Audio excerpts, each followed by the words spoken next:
Good morning, good morning, good morning, morning. Yeah, let's get cracking. Got a lot to do this morning. It is Monday. CliffCentral.com coming to you live this morning. Isn't that nice? Live this morning. What as if we'd be dead this morning. Lots to talk about, lots of cool things to get to. I see Ryan has already put up a reminder. Don't forget to like today's show. That's why I put it on the screen. He's right, otherwise he gets fired, you see. So this is how we cull. All right, so Mash will be with us in a moment or two, and then we've also got Leanne Mole joining us. It's a Monday, so that's what happens on a Monday. Just reminding you. Everybody's busy all over the comments section this morning already with just happy hello morning Mondays. It looks very optimistic for a Monday, I've got to say. So I hope you had a good weekend. If you did anything fun, you might want to let us know about that. I had a very lovely birthday party for my mum. Well, I didn't have it, but my dad organized chiefly, and then everybody else climbed in. She had a very nice 70th birthday party, and 70 feels like such a long time. You know, I remember when I was a little kid, my grandparents were all in there, maybe late 50s, early 60s. And I thought, wow, these people are so old. And then, you know, you're attending a 70th birthday party, and it's not just anyone's, it's your mum's. And you're like, good God, I'm old, let alone, you know, you can get old. So it's just it's an interesting thing to see, to go through, to be a part of. It's special. We're all very lucky, obviously, that my mum's been around for 70 years. We've been able to, share that presence for that long. I know there are lots of people in the world whose mum or dad or both are not around, and they're extremely young. You know, so these are some of the things to think about, and you're kind of reminded when if you if you spent 2 seconds on any of the British news networks over the last 2 days, you would have just seen, non-stop coverage of the Queen and the funeral. It's going to be like this for 10 days, they say. So apparently the funeral's set for Monday next week. I think Westminster Abbey. Anyway, if you tuned in for even a second, you couldn't help but be... I'm always so impressed by how these people line up, and they come out of their houses and they stand and they clap. And there's something about the English that, even if you don't like them, and there are lots of reasons not to like them, just ask the Scots or the Zulus or the Afrikaners or the Indians, the Canadians. Well, they're half and half, I suppose. The Americans. But if there is anything about the English that's quite charming, it's the fact that they are able to get out there and always do things with like dignity. It just seems to me that there's like a dignified way they do these things. And you can see that they also love a show, and they like being part of that. And there's so much of that to talk about too, because even though, some people will say, well, this is stupid and irrelevant, and who are these people who wear crowns on their heads and that kind of nonsense. But even you can't be, you can't fail to be moved by this stuff. Jean says, where is the no stupid people sign? Jeez, you really are paying attention. It's over there. I've just moved it, but I'll bring it back. We've also had to change the camera for this morning, which is irritating me because this one just decided to stop working over the weekend. I had a similar situation with my internet. For some reason, it just died on Friday.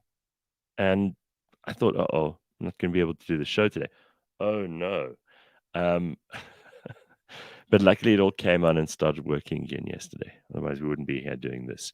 You can hear I'm still suffering from the last stage of being sick, which I have been now for almost a whole week. Very irritating.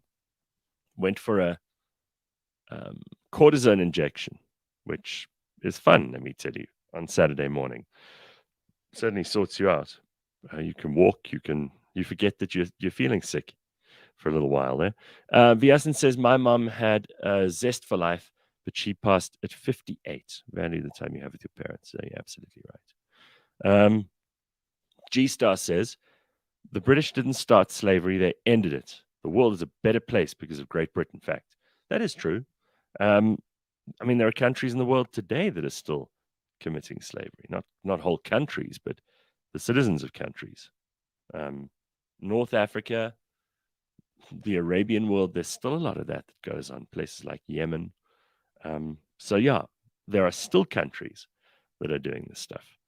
And Britain, but I mean, this is what I can't remember if it was Piers Morgan or it was Tucker Carlson or one of these people did a thing about how even if, all you can say about the Queen is that she was some kind of the head of some system of colonizers, then if you're going to criticize that as a total evil and write this woman off, her 70 years of doing stuff because, we'll call her this colonist, then you have to actually disavow all those improvements that colonialism brought, including the end of slavery, including the intellectual seeds of the Enlightenment. You have to throw all of that out because you can't. I mean, if you're going to simplify colonialism as a net bad, I want an accounting. And if we're going to do an accounting, there are going to be some good things as well. So let's look at those. And it's a difficult thing for people to do. They don't want to have those conversations. Mash is there. 14 past 6, Mash. Where have you been? We've had some technical difficulty this morning here at the studio. So, hey, it's been a tough morning. It's been a really tough morning. How was your weekend? My weekend was quite eventful. Oh, where do I even start? So it started off with, I went to an event on Saturday morning. Lots of fun. It was a charity event. So that was a really fun event. Although it was really hot. Saturday was actually the most hottest day thus far of the spring. It was really hot. warm. Sure. Absolutely. Sure. Even in my complex, people were swimming and making noise. I actually had to complain a bit. Swimming? And yeah, got already. Yes, they were swimming already. In fact, some people were swimming in August, now that I think of it. So it was lots of fun this weekend. And then at the event, I met someone. That was fun as well. Yeah, that was pretty much it for me. Did you get me? All right, well, yeah, got all of that. Can you hear me? Yes. I'm going to check on these things. Yeah, there's quite a lot more we want to get into a little bit later on. I saw that apparently South African musicians, when they go broke after their fame is over, this is something you've been paying attention to as well, Mash. Yo. Are Yes, you going to name names or are you just going to make us feel bad? Zahara, Dr. Malinga. I'm going to name them one by one because it's the truth. And this is happening right in front of our eyes. We cannot ignore it. These musicians, they become super popular, super successful, really quick. And they think that this fame will never end. They think that, I'm in it, I'm in the bag, and I'm not going anywhere anytime soon. But they forget that fame, I think, is a tool to get you to where you want to be. Fame is not the final that's block. Not the goal. It's not the goal. It's not the goal. So these guys get their fame, start making money, blow all that money, start giving away money, and then they end up on I blew it vibes. In fact, there should be an I blew it just for musicians. I remember Zahara was asking for money not so long ago, and she was like making a public plea, right? Yes. Now, did anyone help her? Because I remember there was like this big noise on the internet about it. Did anyone actually go and like send her money? And because she was about to get kicked out. Yeah, she was about to lose her house, which is weird because this is the same house that she said elsewhere that she bought cash. Now it's being foreclosed and she's not paying her bond. It was really confusing because I was like, well, clearly someone lied some way, first of all. But that's not the point. The point is that why are they being so reckless with their money when they're at the top? Because now we end up having to start a charity for them later on. It is so... Maybe a part of it is that they're embarrassed to admit that they're not earning as much as people think they are. That could be the first one. Yeah. That is Second the thing most is, humiliating thing. this is a much more horrible thing if it's true. I hope it isn't. But, you know, there's some people who just, that you can give them as much money as you want. They cannot manage it. The more you give them, the worse they actually are. Yes. So there are people like that.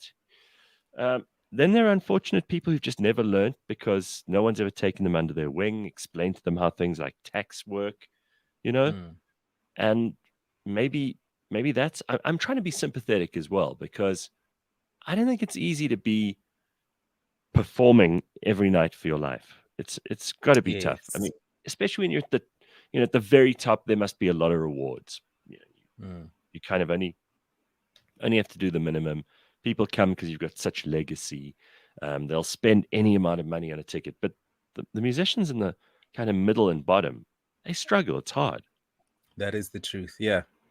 So I And kind it's of feel sorry for them, but I know what you mean. If you're gonna flaunt this stuff, you're gonna tell people, "I bought this house cash," and then mm. a few months later, you're gonna be begging for money. I mean, that's just That is really sad. And SARS is always watching. I mean, I heard somewhere that oh yeah, SARS even has a hmm social media division now where they just scan people's social media they do. and they see that Jabu is not driving an X6M or a what. Hey, Mang hmm Jabulani is not driving an iX, BMW iX. Where did Jabulani get an iX? Because Jabulani works at ShopRite or something like that. It happens all the time. And yeah, that's how they're getting caught, some of them. And they get caught. And what I really find really funny is the fact that your SARS will never come for you while you're doing well, while you're at the peak, while you're still popping. They'll They'll never wait ever till come you for start to you. fall. Yeah. Yes, they will wait and wait and wait years, sometimes 7, 8 years, 10 years, 15 years. And then they come for you and say, oh, Coco Baba, you owe us 15 million or whatever. It is so Right. sad. It is so sad. All right. Well, at least we brought it out there now. You've got it off your chest. You mentioned names. You did well. Yes. So obviously one of the questions straight up, Chris T says, "Oh no, Mash probably went on 5 dates this weekend. Just wait for it." I wish I went on 5 dates. I just went on 2. So yeah, because it was so hot, I had trouble staying indoors. So I did go home immediately after the charity event and I hmm tried to stay indoors, but it was so hard. It was so loud in my complex. All the kids are playing by the pool and I live close to the pool. So from my balcony, the pool is right below. And Oh they were boy. just playing and making so much noise. And the thing is, I can't complain during the day. I can hmm complain in the evening, but during the day, they have right of way, You just basically. have to tolerate And it. I just have to tolerate it. So I was like, I need to get out of this house right now. So I just, there are some people I was talking to previously, and I was like, listen, let's meet up. Let's meet up, McDonald's day or coffee or something. Let's see how it goes. And it went pretty well. It went pretty Good. well. Yeah, so I didn't have to juggle or lie to anyone or I didn't even double book myself for I'm once, so thank impressed. goodness. Or walk around in your robe or any of that stuff. Yes, no, thank goodness. I didn't do any of that, but I did rock shorts. It just felt so good to just rock shorts for once. You know what? It did feel good. I just love this time of year. I've said it yeah, for the last 5 shows in a row. Mm, I love it because there's something very healthy about the sun. Obviously, there's something beautiful about the way everything goes green. There's something new and like springy about it that's just very exciting. And if part of mm. that is that you don't have to wear bloody long pants every day, awesome. That's a good Oh, enough reason for me. it's beautiful. Sign me up. So I'm really Mhm. excited. Just wearing a shirt today. It's actually I really know. good. I It's really know. good today. Terrific. Mm. We won't make you stand up to prove it's just a shirt. So Luzanne says here, yeah, we did help pay for her house. I think that was what Zahara. Oh, Propaganda wow. says there are just too many options when it comes to artists. You're only as good as your last song. That's also true. Mm. But And they forget that. yeah, Mm. for a lot of them, the money is the point, like you were saying earlier. Yes. And you can see it, especially when they immediately start singing about money. Mm. You know, as soon as their first success, and then they're like talking about what they're spending their money on. Yes. But I don't, I don't know if in the case of Zahara, people actually ended up paying for it or not, because I don't know whether she's even in the house anymore. You know, they don't do. There's They no don't. follow-up. There's no follow-up. It's like, here's the story. This is going to make the noise, and you know, there's no follow-up. So just get over yourself. And if you ask the question, everybody's like, I don't know, because clearly We don't they know. didn't care about. They didn't care about the story. So who are we going to kid? You know. All right. Well, while we're talking about you know, stars and getting money and things, is it true you opened an OnlyFans? Oh dear, I did. I heard this.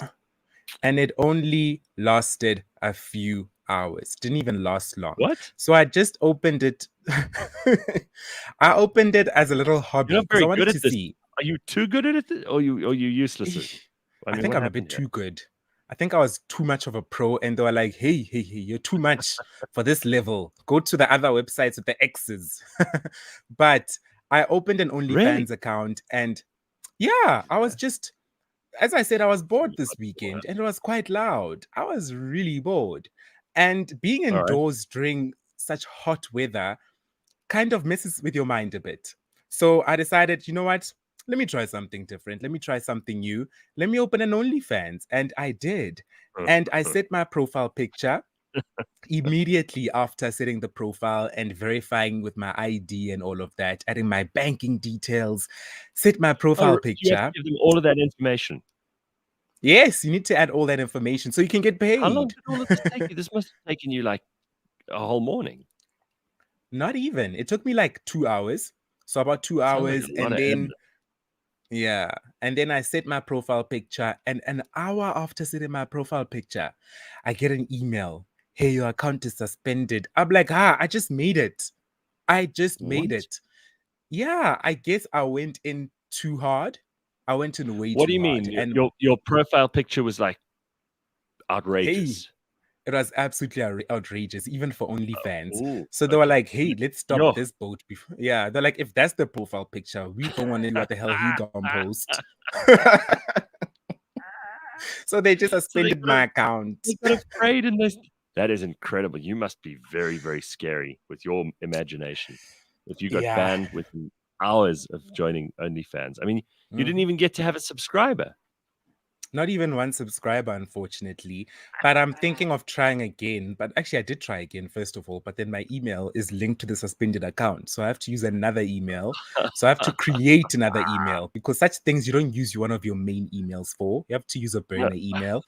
So I'm considering actually creating another burner email to create another account, because we have to do what we got to do. You're the only person I've ever heard from who's been... I mean, I didn't even know you could get banned from OnlyFans. That's hilarious. I didn't know either. But I guess the rules are everything. There's no limit in terms of your feed, but there are limits in terms of your bio and your profile picture, because those are front facing. So unfortunately, because those are things that people can see without even being subscribed to your account. So I had to just, suck it up. And I'm going to create another account this weekend, as soon as I have the time. Plus, it's summer. We're back at gym. Yeah. You won't get thrown off the second time. No, if I get thrown off 2 times, then definitely I have to, to jump in front of a bus because I'm doing something wrong. Then you must reevaluate. No, then you've got to reevaluate. You've got to think carefully about this. All right. Well, it's just about time for some headlines. It's just about time for the headlines, and we've got Dr. Hanan joining us this morning as well. He'll be with us in just a short while, so stick around for that. All right. So first of all, the the report is out, the Pala Pala report. You know, the one that's Cyril doesn't want us to. Yeah.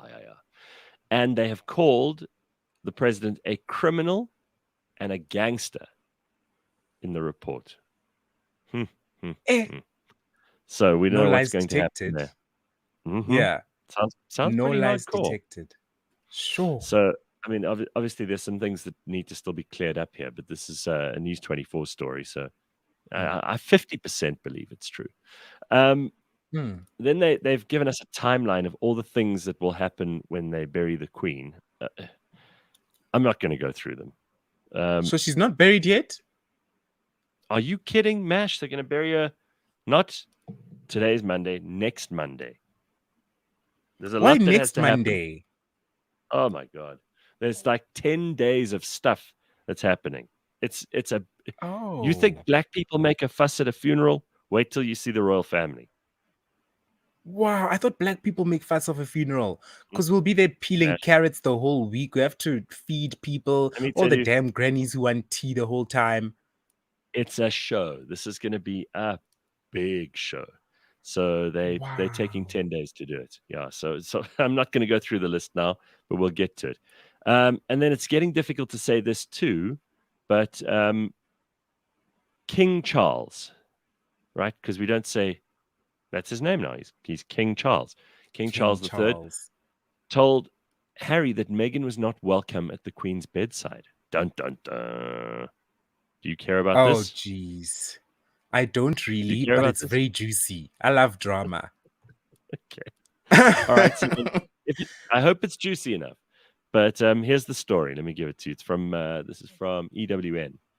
Okay. So according to this report, and you never know how much of this is true. Who are the people who leak this stuff anyway, right? That's what I'm always true. thinking. Who are these people? Yeah. Because if it's a conversation between or King Charles and Harry, who leaked it between the two of them? Well, that's it. Meghan. So in the final hours of the Queen's life, her children rushed to her bedside. Prince Harry said he and his wife were also going to attend, but it's reported Charles told his son that the gathering was only for the closest family and that Meghan would not be welcome. Dun, dun. Yeah, they had posted on social media that they were flying to Scotland, but as reported, King Charles told Harry it was inappropriate for his wife to attend.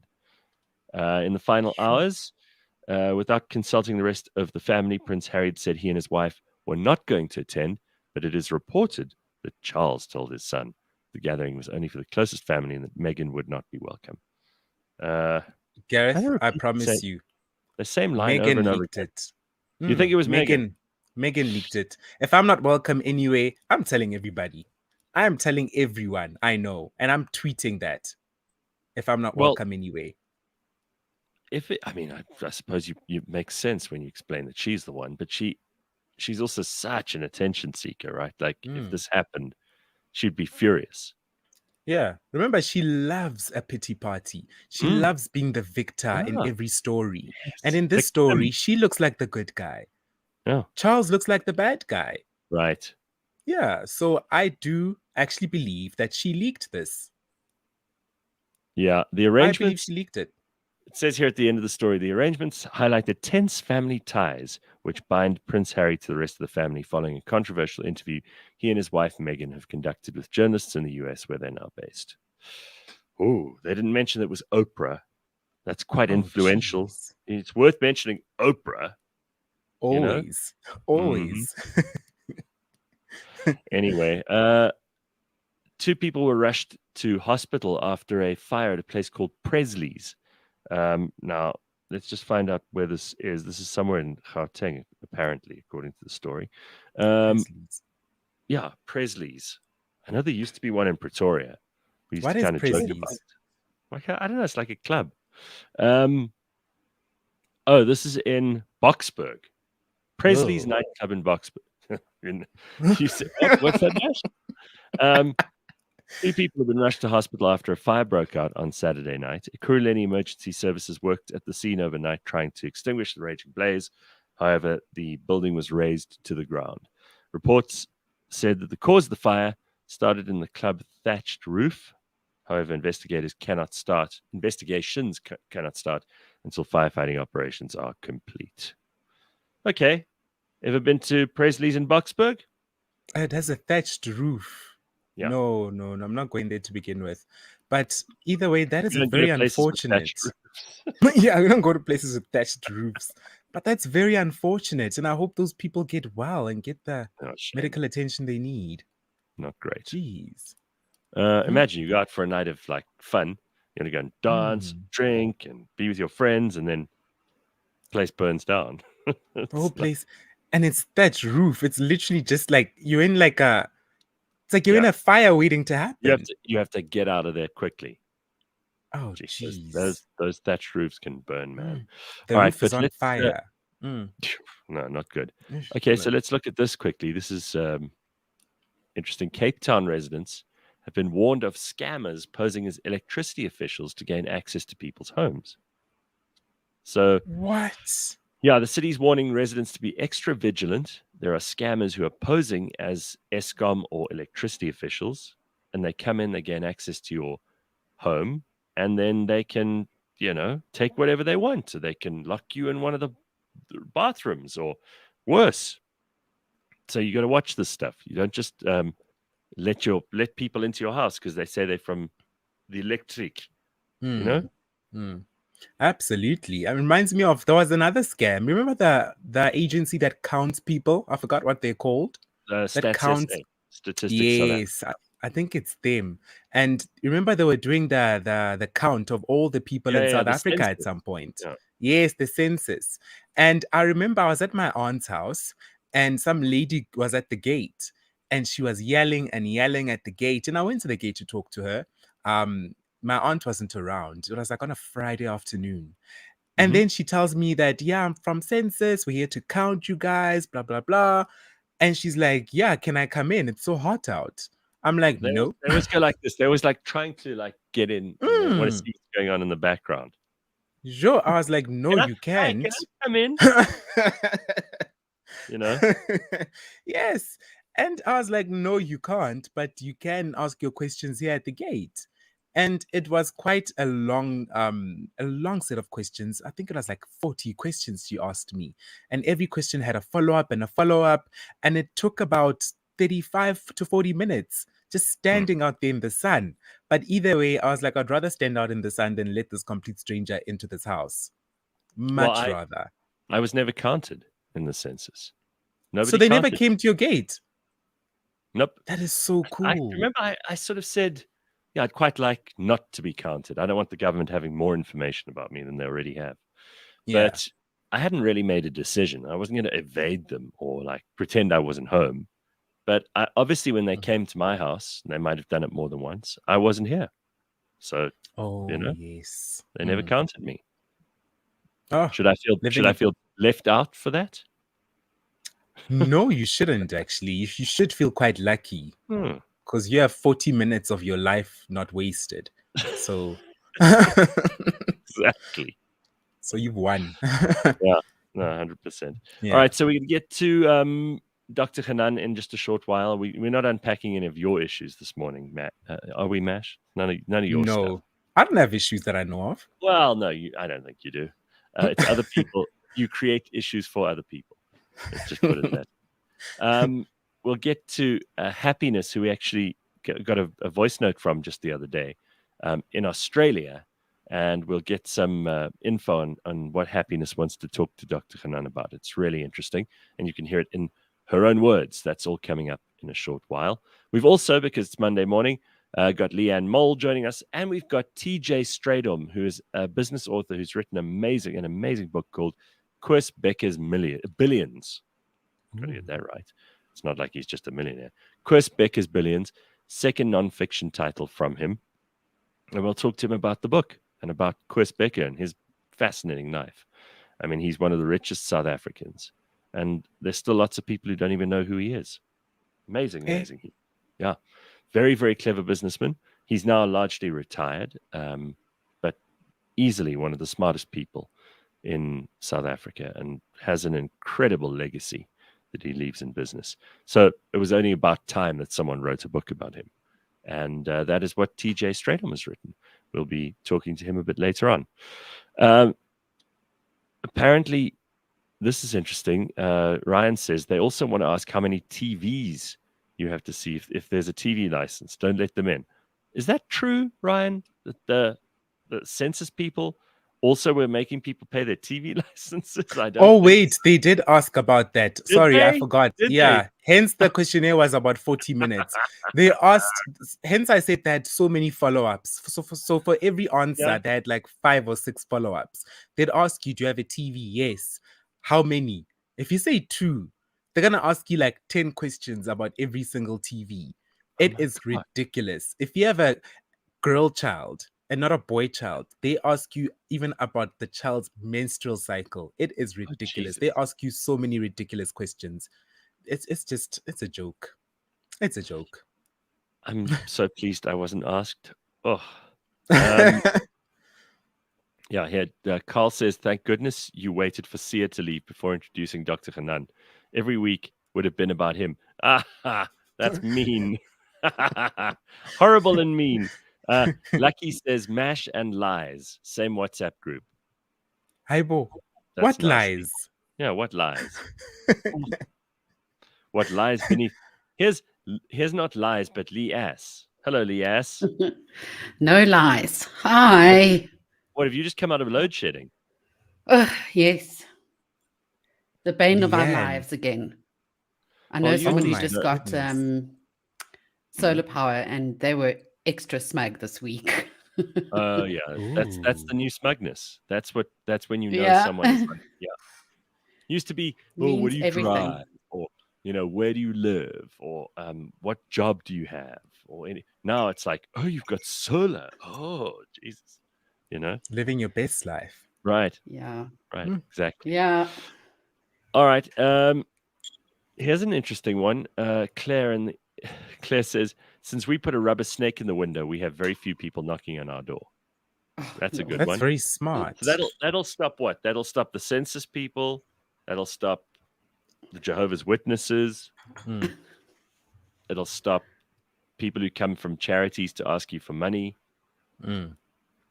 Who else? This reminds me. You need a very realistic looking one, and one It that you has can to be really low. press a button. It can go up and start to hiss. Like, Yeah, exactly. Reminds me of a show I watched this weekend.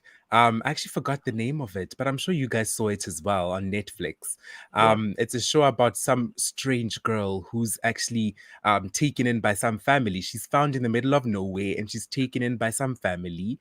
And then, cool, she's a strange girl and she has like an upside down star carved in on her back. And this family takes her in. They like her. She's a vibe. She's very well behaved. Until one night they have dinner and they ask her to say, actually, no, she offers to say grace. And as she's praying, starts off all well. It's like, thank you for the food, blah, blah, blah. Then she's like, oh, hail Satan and stuff like that, halfway through the prayer. And things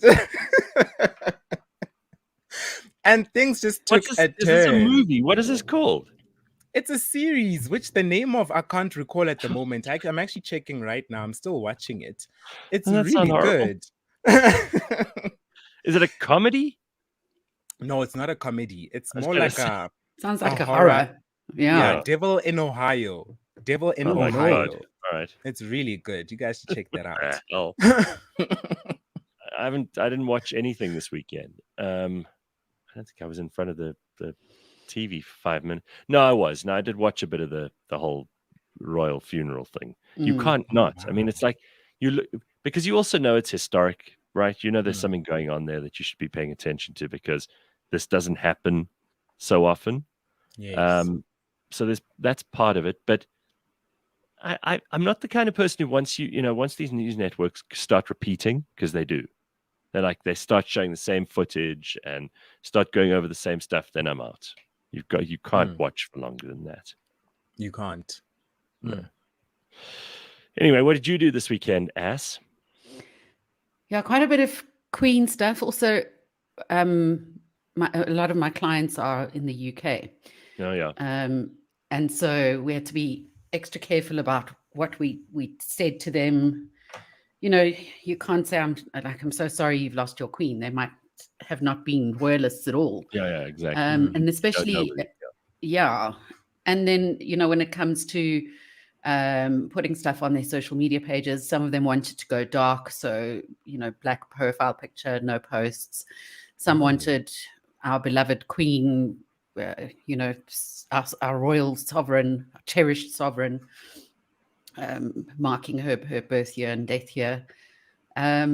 And so I had to keep an eye on all of that and watch out for comments and people's views. And wow, I mean, the youth of the UK has changed a lot since the days of Princess Diana. And quite opinionated and quite against the royal family at the moment. And Really? then, yeah, absolutely. And then, of course, there were a lot of South Africans who had things to say about this. There was an American professor who tweeted something quite shocking, which Twitter banned because it was against the rules. But obviously, people screenshot these things, and it went along the lines of, thank goodness she's dead, and I hope she was in excruciating pain before she died. So there are a lot of really anti-royal opinions. She sounds like a charming, lovely person. Can you imagine how much fun she is to be around? She's wishing a complete stranger an excruciating death. Jesus, what's her problem? Maybe she's married to Piers Morgan. No, well, she's a professor at a US college, and she's probably a raving lunatic. But okay. Yeah, and then there were some South Africans as well. I mean, if you really think about it, it's the whole colonialism aspect and the changes, and it's, some would label them massacres and genocide, even in certain countries like Kenya, that was associated with colonialism. Some people still angry that she has stolen South African diamonds in her crowns. From who? Stolen from who? Like someone else from was South Africa. Yeah, but someone else was. We didn't own the diamonds. South Africa as a country never owned the diamonds. Yeah. So you see how sensitive it is, and stolen. It's a very sensitive topic. Well, if you're going to use the word stolen, I need to see your chain of causality, and you had some proof of ownership, like whenever you say things were stolen. Otherwise, you're talking shit. Because even these are people decades later saying, "Give us back our diamonds." Yeah. You dug it out of the ground, and what, you lived to 120. Yeah, it's amazing. Teach us all how. Because I also, as soon as the news was announced, I shared a picture of her onto my Instagram, and the response I got, people are very surprised. They were like, "Why would you post her? No. So you support colonialism?" Oh boy, that's the only thing I got. That's the only response I got from people. They were asking me, "Why would you? You're black. You shouldn't be posting her as a black person."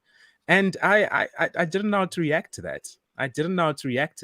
I just think we lost a great we lost a great amount of history with her. She carried a great amount of history, and the monarchy used to have this almost glow about them, this godliness about them when she was around. Special woman. Listen, I think even if you hate the idea of monarchy, even if you hate the idea of hereditary anything, you have to give this woman credit. I mean, to do the job she's done for 70 years with such grace and dignity and nobility, and without putting a foot wrong more than, a few tiny times. And most of us couldn't even do that for a day, let alone for 70 years. She. Think about the number of embarrassing things, Leanne, that happened to you in a given week. I mean, if I think about the stupid things I've done, the undignified, dumb things I've done, the way I've behaved sometimes has just been horrible. Now, if that was under the microscope of being her, she's done that for 70 years. What, you have no appreciation for someone who can do something that well for that long? Then I don't really care what your opinion on colonialism is, because you're looking at the wrong thing. Yeah. Anyway, we've got to move on, and it is time for Dr. Hanan, who joins us now. Hey, Doc, how are you? Yeah, doing well. How are you doing? Good. It's a bit soft there, but I think we can pump up your volume a little bit. I'm struggling with the audio. Hopefully you can hear me. We can. All right, so Mash and Leanne, if you just mute yourselves in case, so I can just get clearer sound on Hanan. And then, Doc, I want you to meet Happiness, who's joining us on the line from Australia. Hey, Happiness, how are you? Hello, good, and how are you? Good. Nice to see you in screen now and not just hear your voice note. So very good to have you on. Good. Now, you dropped us a voice note just the other day. Do you want to tell Dr. Hanan what you need to talk to him about? Sure. So I think the voice note was different to the email, but my email was about my love life or relationships in general. I have this bad luck. I don't want to. I'd like to say. So what happens is I am someone who I'm not a person that would say like I like men. I go out looking for men, but when it happens, I get so excited. I get fully invested. Like I'm just that person already in my mind. I'm thinking wedding, kids, meeting of the parents, and then the person is just like a douchebag. Like the person gets physical too quickly, or the person just wants to lay in the sheets. And it's like every single person to a point now where I'm just like, I don't want men, And I guess my question today is like, how do I channel that out? Like, how do I separate? Because obviously, if you're in a relationship, you're gonna want to do those things. But how do I find like a genuine person to a person who's a douchebag? Because also, I don't want to be single forever. I eventually want to get someone. So like, yeah, that's where I am right now. So Happiness, are you single at the moment? Yes, I'm single. Okay. And are you out there dating? And how are you dating? How are you finding dates? Are you going on apps? Are you meeting people in specific circles? What are you doing? So I want to say this without getting into trouble because I work a lot. Some I find at work. I tried the dating apps thing. It's just not for me. The people are just weird. Also friends of like a friend of a friend, get to meet, and then it doesn't work out. So I think there's no like one place I find guys. It's just like all over work or friend of a friend or events, things like that. Okay, and what happens on the first date when you date these men? What happens? Where do you go and what do you do? Are you physical on the first date? What happens? Yeah, that's the thing. You see, most of these guys don't even take me out on dates. So what happens? So how do you get from meeting someone to being physical without going on a date? Usually it's like the talking stage. So like I'd meet the person and then we'd just be talking. And then maybe we find ourselves in the same room and then they want to be physical, whether it's my house or at an event. Then they'll just, feel very comfortable, but they never goes to a date. Okay. And are you physical with them? No, I don't let it go there. You don't let it go there. And then what do you do? Do you reject them? What do you do then? I think because I'm a bit timid as well, I let them it doesn't get to sex, right? Because I don't allow it, but they become touchy and then I get turned off and just block them or ignore them or whatever. Yeah. Okay. And now you're feeling despondent that so many men are just like that. Yes, like all of them. Nobody wants to get to know me. Nobody wants to take me out on a date. That's my issue. Okay.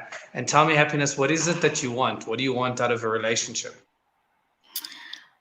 I want eventually to get to marriage. Not now, but I want like a serious relationship. That's the word. Okay.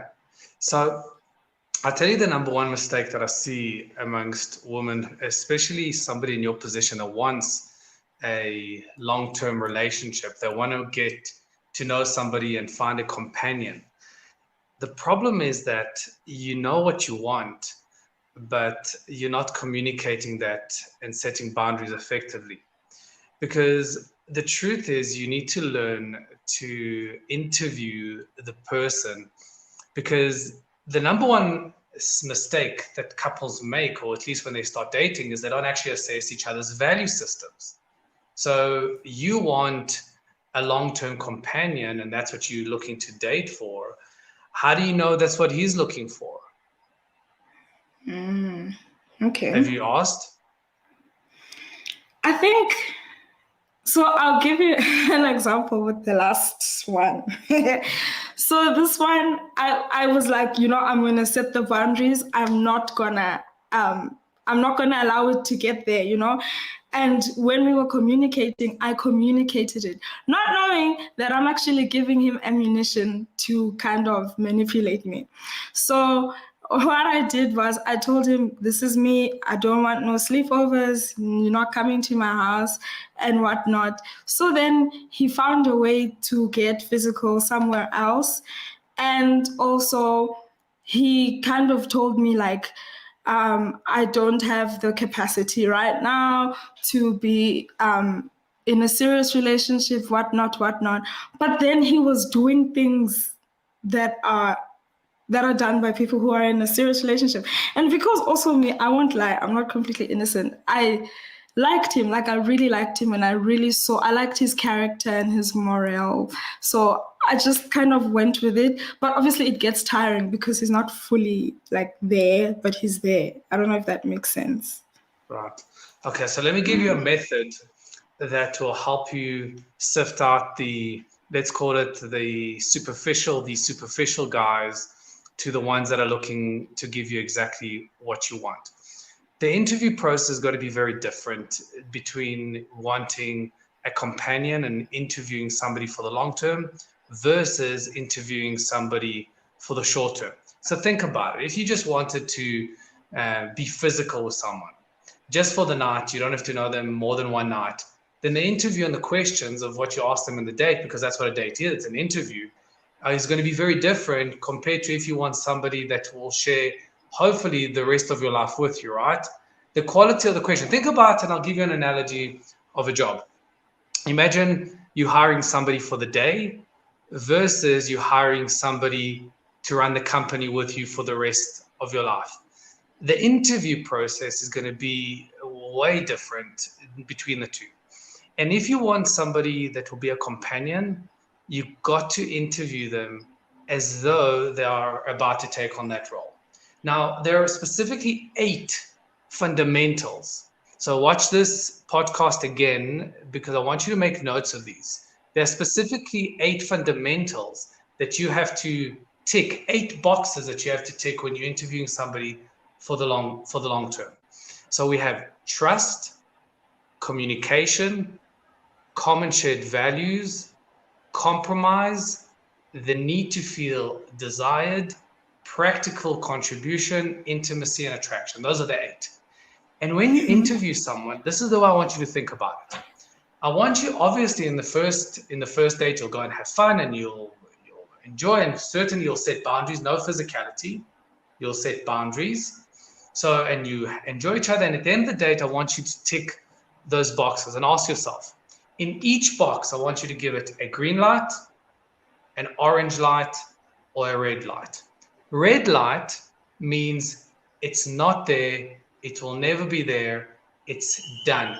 And when there's a red flag or a red light, it's done, no more second interview, thanks for coming, not interested, no second chances, doesn't matter what my heart tells me, I'm following boxes. Because if you've been listening to me in the show, we don't follow our heart, we follow our heads, we tick boxes, right? And I'll double click on that one in a second.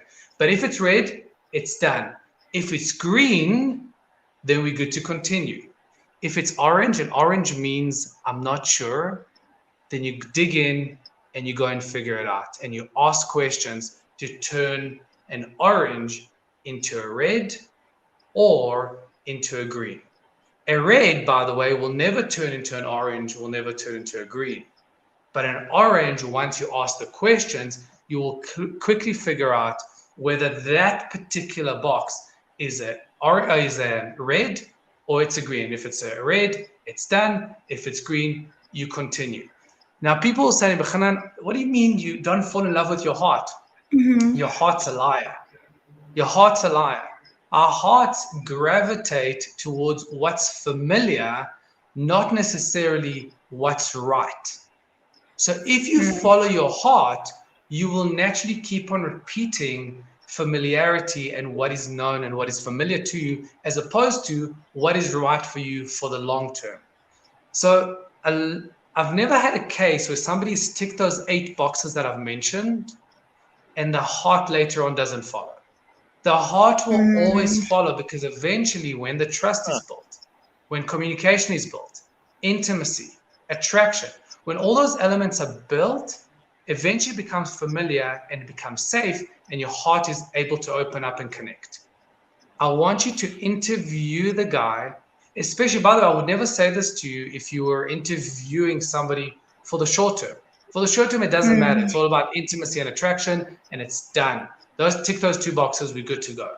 But if you're looking for somebody to run your life with you for the rest of your life, those 8 have to be ticked. And if it turns into a red, it's done. An orange you dig, and a green you allow yourself to continue. That's amazing stuff. I mean, happiness. We're all listening to this and thinking, "Wow, there's stuff I could look at in terms of those 8 things." And green light, yellow light, red. I love it. Honestly, it's things like what you're saying. It's things that I know, but I think the most important thing I needed to hear was the heart one, because everybody tells you just follow, go with what your heart tells you. If you really like him, just stay, So I think I needed to hear that, just use my head. The heart's a liar.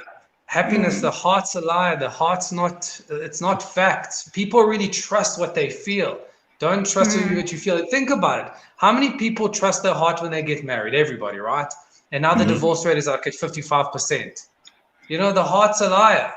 Don't trust your heart. Your heart can't predict what will happen 7 steps down the line. True. All right. Well, thank you so much.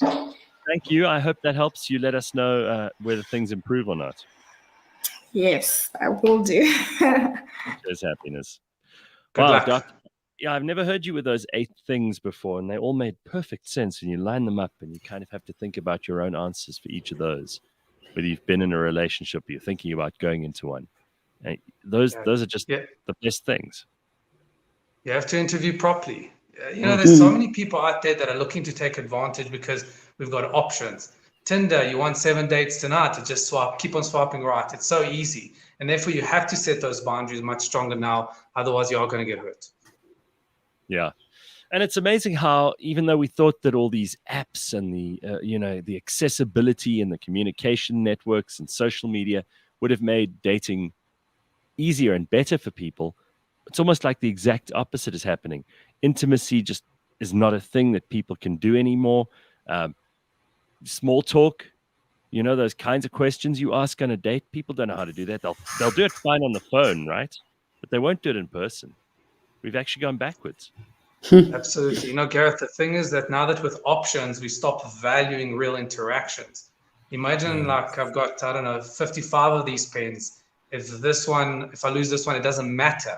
If I don't like the way it writes, it doesn't matter. I've got so many others. And people just swipe right up there, they go through pens. So that we start valuing real interaction. I think you forgot the I in the word pens. The way we the pennies, but it's so true how it's actually important to make these things transactional and try not to get emotional about them in the beginning, even though the world's saying, how do you feel, what is your heart telling? It's so anti-romantic. It's so anti-romance to fall in love with your head. But we're going to get a lot further in relationships where we just tick the box as opposed to fall in love with our heart. Well, Doc, thank you. We will chat to you in a week's time. I look forward to it. Awesome. Dr. Hanan Bushkin. And that is what we do on a Monday. We say everything's going to be okay, because it is in the long run. We've also got a fascinating author who will be joining us in a short while. Leanne Mash and I are looking after you this morning. Stick around. A whole lot more on the way. It is Monday. Good morning.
This week on the Autotrader podcast. I'd be very surprised. Like, where's that button? I've missed it my whole life. Yeah. I don't need it now. But it kind of led us down this rabbit hole of trying to figure out, like, what else do we just not know about cars?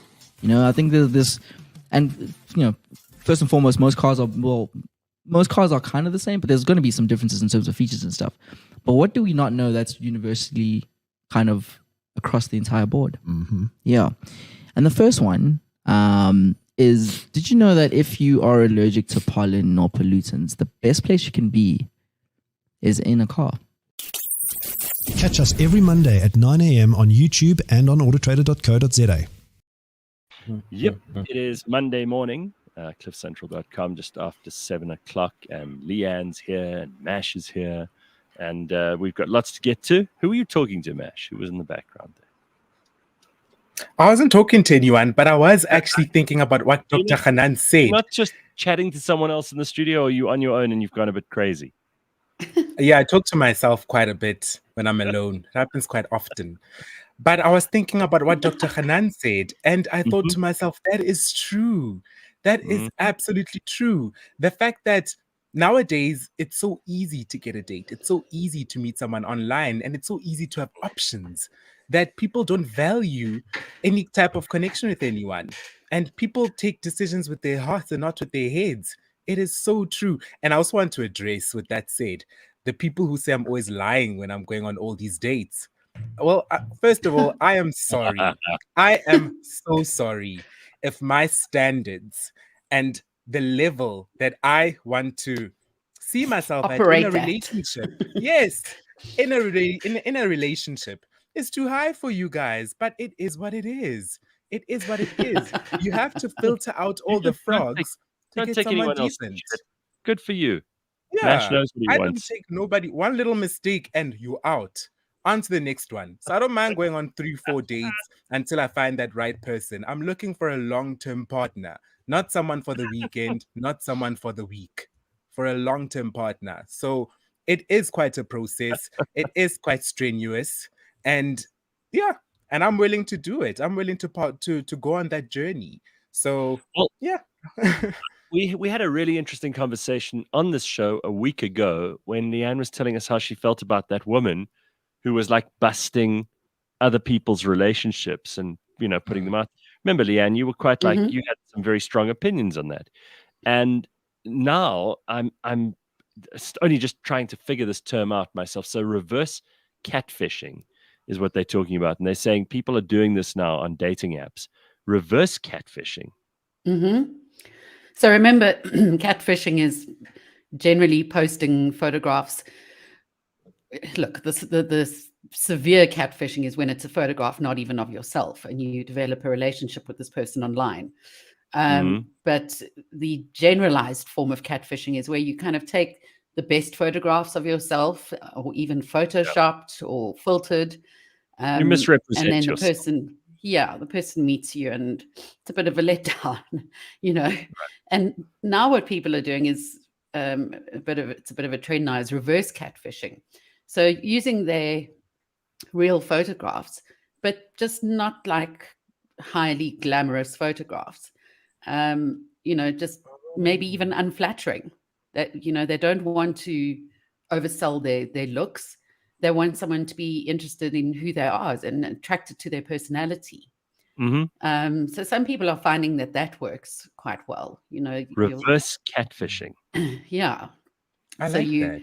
You end up going on a date, and the person's quite surprised to see what you look like. I didn't think that was what reverse catfishing was, because that sounds quite sort of, you know, sweet. It's like, okay, yeah, I thought so. It's not a dishonest, you know, terror, because catfishing is dishonest basically. So yeah, it should almost be called negative cat. I mean, I know I'm picking, you know, at tiny the language.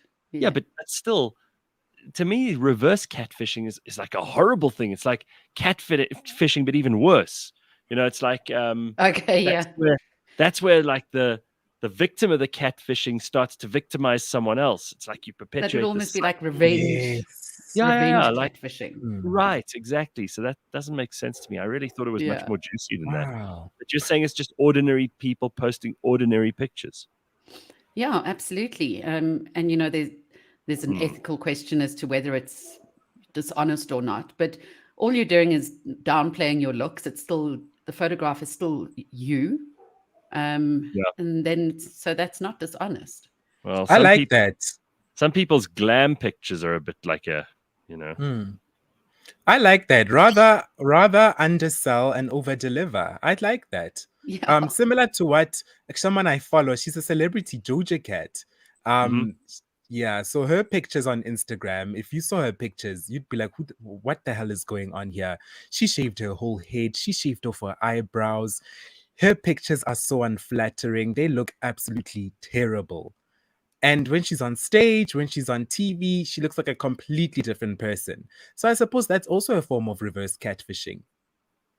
It is, by Leanne's definition, certainly. But there seems to be this group of people in the world. It's not a group. It's like a whole bunch of crazy individuals, but they have similar characteristics that are trying to make themselves as ugly as possible. I was listening to your description of Doja Cat now, and I just thought, look, I haven't seen pictures of her. But if you see how some people go on the internet and they really look terrible with their blue hair and their 9,000 piercings all over their face. And you think, are you trying to look as ugly as possible?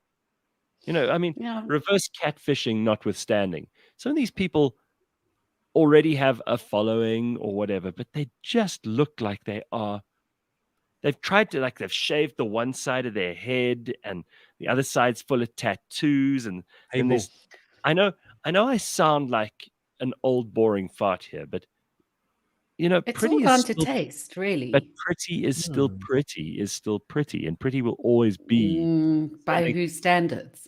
They sold millions and millions of magazines over the 80s, 90s, and early 2000s. And they knew why the one sold and the other one sold less. The one that sold less had an uglier person on the cover. Objectively uglier. That's how it works. It's different now. Yeah. Nowadays, what is also objectively ugly? Yeah. And I mean, for instance, people have certain kinks, it might be tattoos or half-shaved hair or a mullet or a fringe that sits up at your hairline. I remember right from a child playing games at parties, like spin the bottle and things like that. And I was very attracted to this one guy named Gregory. And the only reason was that he had braces. You liked him because he had braces? Yeah. Ooh, I'm attracted to that. And even still now, where it suits the person, I like a grill. Oh, really? You like it? It might be a tattoo thing. It might be a piercing thing. Really, to some people, those people are not ugly at all. I mean, you might think that the blonde-haired, blue-eyed, tall, skinny girl is the ultimate sign of beauty, but that was invented by the media. What about the people who like the Kim Kardashians of the world? If you say so. By the way, Kim Kardashian. So there is a bit of an uproar in the body shaming and body acceptance community at the moment again, and that's because with Kim Kardashian, and when Kim Kardashian and the likes thereof came onto the scene, the Brazilian butt lift, was a big thing. The BBL, even though it's the most dangerous procedure, curvy bodies were accepted. The curvier, the better. And now the Kardashians are apparently reversing speaking about reverse catfishing, reversing their BBLs and have all lost tons of weight. So, they've kind of got these indented skinny arms, and so the community is not really happy about that. It seems like the trends are changing again, but they always have. Marilyn Monroe, for instance, who was an absolute icon, was not skinny. It changes all through the years. Bullshit. I'm talking about a healthy look, and a healthy look can't be too skinny, and you can't be too fat. Full stop. The thing is, Gareth, I used to said earlier, he's got to filter out the rubbish. He's not going to just date anybody. I mean, to me, when it comes to beauty, that's an easy call to make. Straight away. Like I've seen people who are a little bit skinny or a little bit fat that are still pretty. They're beautiful people, right? It's not just that. That's part of it. But you got to start somewhere and be clean. Like brush your hair and, wash your face occasionally. Those kinds of things matter. But Gareth, too much I to ask do. to start? No, the bathing part I do agree on, but I do remember a number of years ago, I used to think like you a bit, and I used to actually look at couples whenever I'm in the mall or just walking up the street. I'd look at couples and think to myself, "What is she doing with him?" Or what is he doing with her? I used to Right. think that quite All the often. time. But Mhm. as the years went on, I realized that, man, I'm just yucking other people's yums. There's somebody out there for everyone, and everybody finds something attractive. We live in a world where people enjoy seeing people shit on each other's faces. Everybody has something they're into, a body type they're into, a skin tone they're into, a type of odor they're into. Everybody has that. And it's fine. It is completely Well, okay. Then you and Leanne are on the side of the argument that there is no such thing as objective beauty. There is just subjective beauty, which is fine. I think there's a Yes. lot of that that's unfalsifiable. So it's a hard statement to kind of argue with. But I think there are some things that are universally considered beautiful. Proportions, the scale of the face, the sort of alignments of features and that kind of thing across all Yes. cultures, across all parts of the world. There seems to be some idea of what beauty mostly constitutes. A That is true. regularity of features and things. These are things that our DNA informs us to do. You either like something or you don't, and you're not sure why. Could be as deep as your DNA, but I don't know. I mean, I'm not going to. This is not the hill I'm going to die on. That objective beauty exists, and that's absolutely true. And this is where I'm going to fight you to the death, because I don't know if I believe it myself. And I do think subjectivity is a huge part of this, right? Carl says, Absolutely. "Hang on, you guys aren't shitting on your partners." Oh, not this week. Oh my god! Yeah, Marco says there are some gorgeous people with disabilities. Yeah, but he's just talking about himself now. He's just talking about himself in his wheelchair or whatever, looking for I attention. like that. Yeah. No, it's true. And these models with conditions like vitiligo and extreme freckles, and I'm just so glad to see that they're being embraced by the majority of people. I love that. Normalizing, what we're supposed to look like. It's a lot less pressure. But Yes. along with this trend, just to get back to the depressing part, are low-rise jeans, which have made a comeback amongst the youth. Uh-oh. That's what I grew up in. Low-rise jeans that barely, covered your underwear. But I'm saying, because low-rise plus big ass, which was the subject of the Kardashian discussion just a moment ago. It's going to be some spillage. There's going to be quite a lot of crack showing.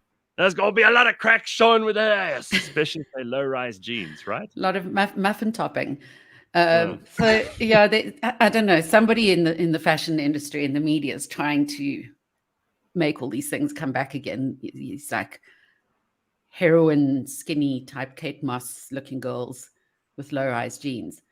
But I tell you, the depression amongst Gen Xers like myself, who grew up wearing low-rise jeans, there's this general outcry of, life's coming to an end. It's come full circle, and now we must all just die because the low-rise jeans are back.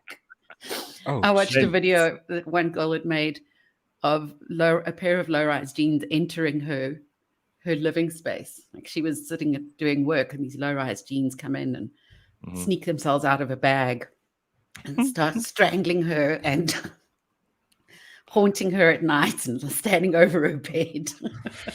Well, did you keep any of yours from when they were still a thing?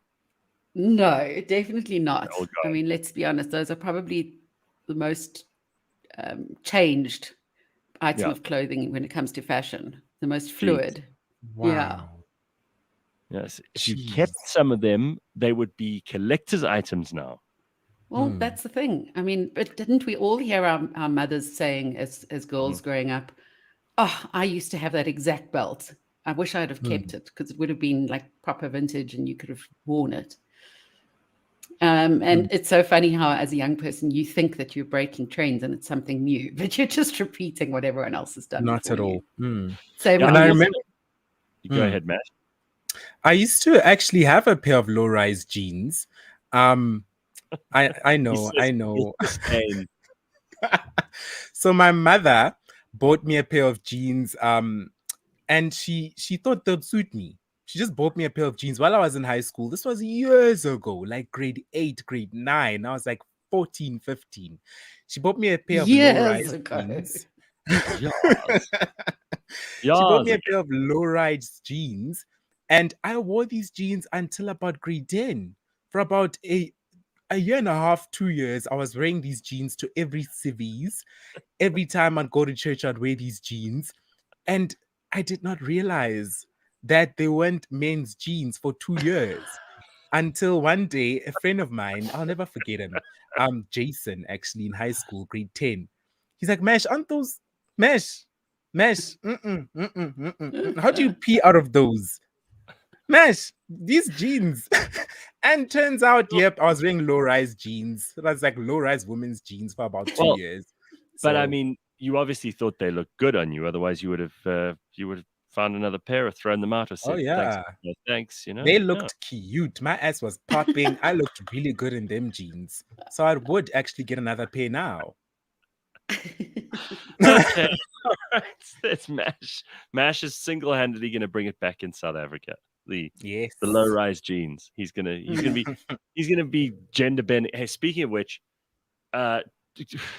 this Harry Styles and who's the other dude? The other actor, man. Yeah. Timothy Chalamet. Timothy Chalamet, I think is his name. So the two, he and Harry Styles are now like in this big competition to see who can wear more women's clothing.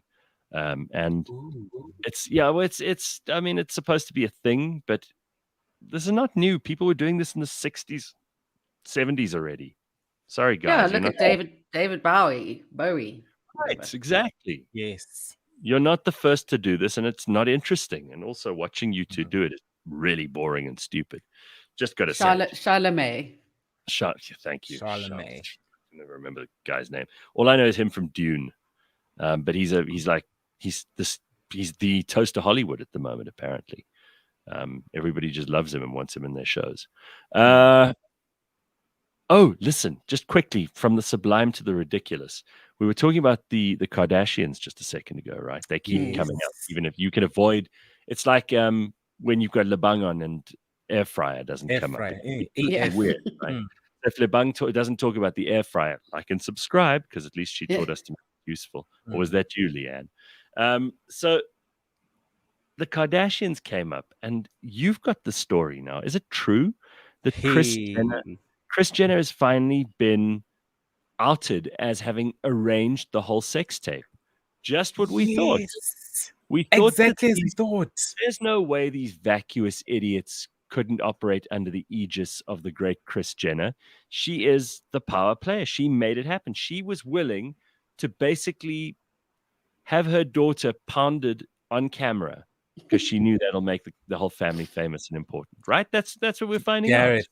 Gareth, that's exactly what we're finding out. So let me actually give you the scoop.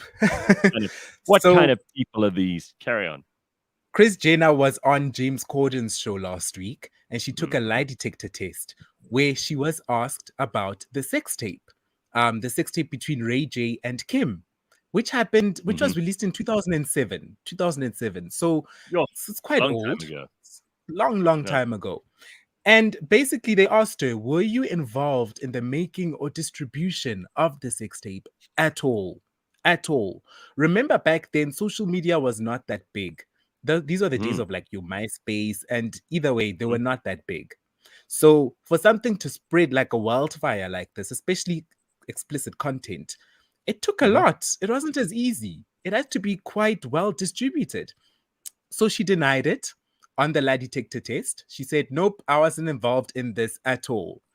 And then Ray J goes live on Instagram because he realized that when she said this, it made him look fully responsible for the distribution of the sex tape. And he came clean. He exposed the entire Kardashian clan, especially Kris, and said that Kris was responsible for the distribution. They actually had a contract in place with Kim's signature, with Kris's signature, with his own signature, that he's gonna actually post to also prove to people that, hey, this actually happened. And to make matters worse, he says that Kris Jenner is so out of it that after they took let me rather say, after they actually took the sex tape, she was like, I don't like the angles Kim is showing at. I don't like the way, do it again.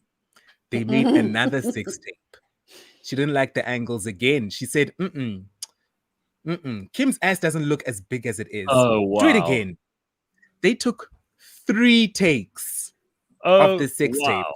They took a 3 takes. Just hang on a second. This is a mom. How is this different to forcing your daughter into prostitution? No, it's not. I don't think it's well, not I different don't know at if all. there was any forcing done here. I mean, okay, but you're coordinating her career in prostitution. That's what you're doing here. Mm-hmm. You're gonna. I just don't buy it. It's a different kind of prostitution, but maybe a kind writ large. It's really deeply disturbing that a mom would do this to her daughter, even if she sees it as a way for them all to make tons and tons of money. I mean, someone says here, the devil works hard, but Kris Jenner works harder. That's exactly right. I mean, wow. Carl says, if they organized the sex tape, why didn't they arrange proper lighting? Really bad resolution. Okay, I don't remember. Had to make it look like it must look like a sex tape. It'll be obvious if it's it'll be obvious if there's lighting and 3D effects and credits. Looking into the camera. Yeah, Vincent says, I always said that Kris Jenner is a pimp. I'm all about the proof. If I and even then, he may post these receipts, these signed contracts.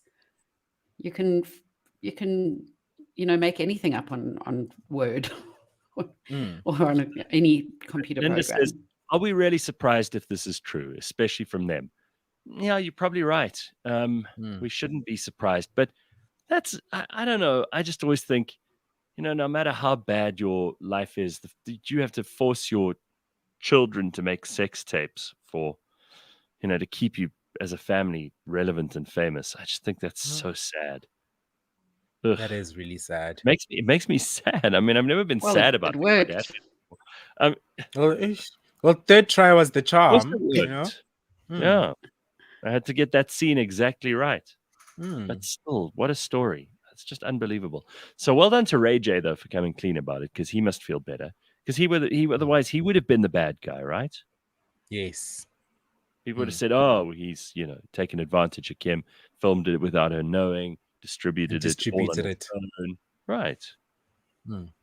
Sure. So kudos to him. Yeah. Kudos to him. And the third draft was the charm. Speaking of which, y'all should check out the third draft. What a segue. All right, go on, plug your podcast. Go on. There's a new podcast with Mash and Simpiwe. Yes, we just have candid conversations with all your favorite creators. And we named it Third Draft because the third draft is always the charm. You have to try something once, twice, and the third time it always works. Just like Kim and Ray J sex tape. So check out our show. All right, very good. So this morning, I'm very, very excited to talk to TJ Strydom, who's written this book over here. It is called Koos Bekker's Billions. And it looks like it's a real, I mean, I've just paged through little bits and pieces, but it goes into amazing detail. And you kind of hear what Koos said in meetings. And there are a lot of quotes from him in the book too. So he's really done an incredible job here. And amazingly, I don't know, we'll ask TJ in a moment, but I haven't seen too many biographical statements, works, articles on Kris Bekker, even though he is an enormous juggernaut in South African finance, in South African media, and someone who I think, we probably will all want to know more about. But TJ Strydom is a business author, a journalist. He's written and reported for Reuters, the Sunday Times, Financial Mail, and The Beeld. His unauthorized biography of Christo Wiese scaled the bestseller lists in both English and Afrikaans. And then he decided, I'll stick in that area. I'll just go to a different wine farm and I'll talk about Kris Bekker and his billions. Isn't that right, TJ? How are you? I think you summed it up perfectly, Gareth. No, well done on the book. First of all, am I right? No one's done a biography on Kris Bekker before. No, not a full biography. There's been some sketches here and there in some of those books that sort of took like a look at several business people, but nothing substantial. And I mean that's part of the reason why I did it. How can there be nothing about this guy? And I mean, he had this outsized influence on South African business, wealth creation. I mean, the guy started Mnet. I mean, how could there not be a book about the guy who started Mnet? Correct. He's an absolute genius. And, he also then took a whole lot of that money that Naspers had used in its traditional media asset world. And then he piled it into a deal with Tencent, which everybody at the time thought was madness. And he ended up taking that money and multiplying it by factors of 100 times in some ways. It was gutsy, They invested in $80 million in other Chinese ventures at the time, and it all came to naught. So then they piled in $32 million in 2001. .com boom, .com crash. Just sort of at the time when those two were separating, and made what they sold the first little sliver of that in 2018, pocketed $10 billion, sold another sliver 3 years later, pocketed $15 billion, and they're still sitting on a stake in Tencent with more than $100 billion. So that's from 32 million to let's say a round number 130 plus billion. That's a pretty good investment. These numbers are big, and that's the thing about Kris Bekker. He doesn't think small. I mean, just the bits that I've gleaned, and I tried to read the whole book. I'm fascinated and gripped, and I will finish it, but I'm about 2/3 of the way through. And the amazing amount of detail that you've managed to garner here about the things that he says, the interactions he's had with other people who've spoken very frankly to you. Was there any resistance from, either Koos or people who know him well, who worked with him, to share this information with you? Because he's quite a private guy by all measurements. Yeah, plenty. No, so this is an unauthorized work. So I gave Koos an email, sent him an email, and just ghosting basically. And after that, I gave him a call a few months later, and he said that he's in a fortunate position. He can still go to the shop, buy a loaf of bread, and no one knows who he is. So it's not going to be the same now if the bread shop's next to the bookshop. But I think there'll be huge interest in his story. But let's just go back to those big deals for a second. I mean, isn't it true that at one point Naspers, it could still be, was, I think, the 4th or 5th biggest media company in the world? And obviously it was largely as a result of their ownership of that Chinese Tencent stake, with obviously all the massive network that they've almost got a complete monopoly on. Is it true that it was one of the biggest media organizations in the world, or still is? Yeah, so they don't like the definition media company anymore, but they sort of, if you look at tech investors, it was in the top 10 by virtue of the fact that they were invested in what is now the best living. So, and they didn't have to pile a lot into it. It just grew phenomenally. But yeah, sure, they're definitely one of the top 10 players in that field. And media is obviously quite an evolving landscape. So some of the things they're invested in, you wouldn't call media these days. I mean, they're piling billions into food delivery in other parts of the world, and billions into education technology, and billions into into online payments and billions into online classifieds. So I mean, what's online classifieds? It's basically Gumtree, but in the rest of the world. So it's and I mean, if you really think about it, because Naspers is the biggest listed company in South Africa, our pension funds and your unit trusts and whatever, it's in Naspers. You're invested in, and Tencent is, what is it? It started off as a chatting platform in China, and it's now the whole financial ecosystem where people do their full digital lives on it. So you invest on it, you pay people on it, you advertise on it, you do your social media on it. It's like a full world in China. So these are the things that we're actually invested in, even though we don't know. And kudos to Koos and his team for positioning that company to find that. Can you believe it? No, I can't believe it sometimes. And I think about this guy who he didn't come from an extraordinarily wealthy family or anything. He really did all of this himself. And what do you think it is? Because when we hear stories about people who have made lots of money, we tend to lionize them immediately. Well, if they've made lots of money, obviously there's something special about them. They've got some secret sauce. They've got some intellectual or emotional ability that the rest of us don't have. I mean, in all of your discussion with all of the people that you must have spoken to when you put this together, and in your own understanding, I know you've had interactions with many of these people all over the Stellenbosch mafia or whatever you want to call them. These are the guys who, these are the guys who I think a lot of people, if you live in that world, they all speak to each other, they all know each other. But for you to get in there and ask these questions of these people, have you ever found that secret sauce, or is there no such thing? That's what I tried to identify.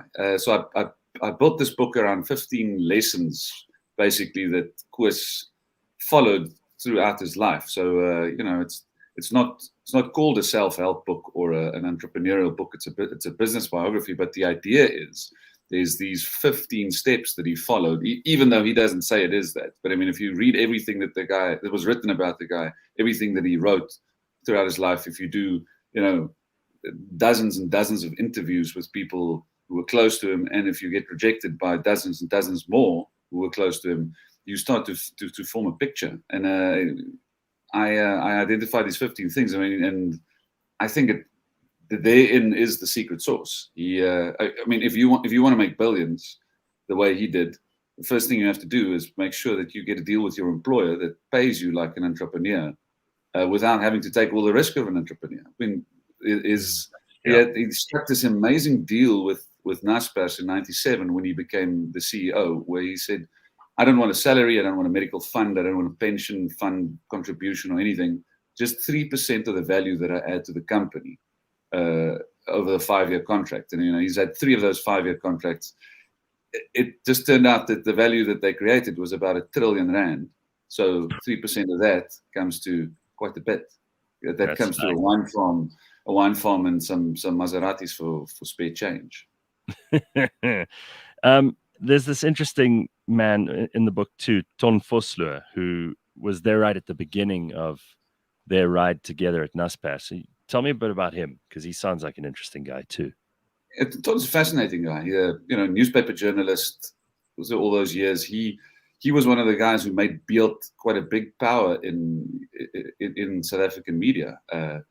And after being editor of Beeld for quite a while, he became the MD of Naspers. Back then, it was called Nasionale Pers. It was the MD.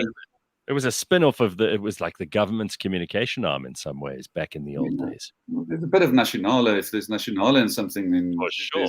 there's a stew. Gotta have a sniff.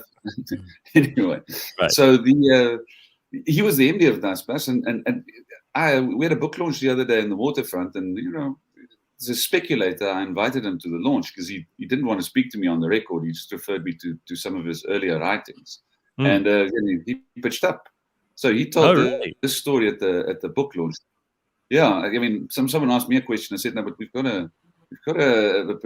someone in the room who was actually there, and he tells a story where he was sitting at his office late sort of December '83 or '84. I can't remember exactly now, and his phone rings. Picks it up.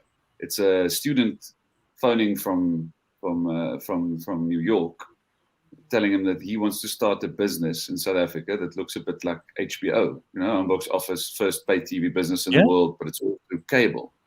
And it's Kris Bekker on the other line who was doing an MBA in the US at that stage, and he, as a final project, wrote this story, wrote a research piece about how you can do something like HBO, but not through cable. Try something else. You take a signal, you encrypt it, you encode it, you send it over the air, and then on the other side, you decode it. And obviously that works because we all have a decoder on our TV sets now. So we do encrypt, encode, decode. There's the decoder.